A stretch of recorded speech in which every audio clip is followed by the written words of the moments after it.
There was a season where I knew exactly what I needed to do next, but I still couldn't move. Not because I was lazy, not because I didn't care, but because my body was reading pressure like danger. And once I understood that, everything started to change.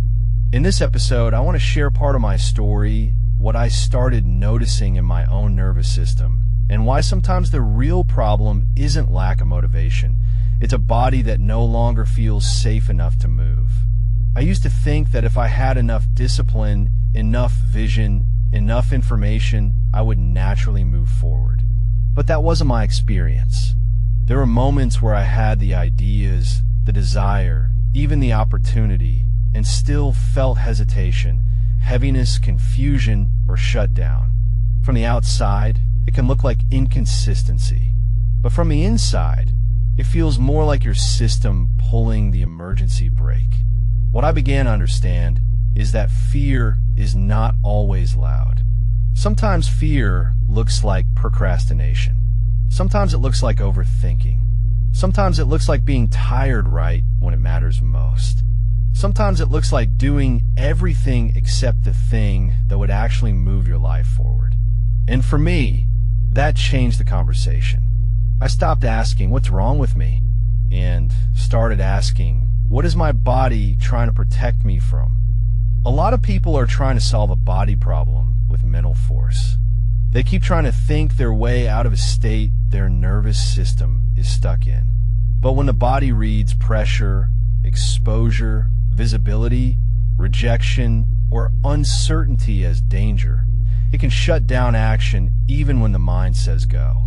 That doesn't mean you're broken. It means your system may need regulation before performance. One of the things that has helped me is creating moments of presence on purpose. Not trying to dominate myself. Not trying to shame myself into action. But interrupting the state first. Slowing down enough to come back into the room. That's part of why I created /use the present stabilizer. As immediate support when the body starts spiraling, freezing, or tightening under pressure. Not as magic. Not as a replacement for deeper work. But as a way to return to yourself in the moment. And for some people, immediate support is the first step, but not the whole journey. Because sometimes the patterns run deeper than one moment. Sometimes fear has been trained into the system for years.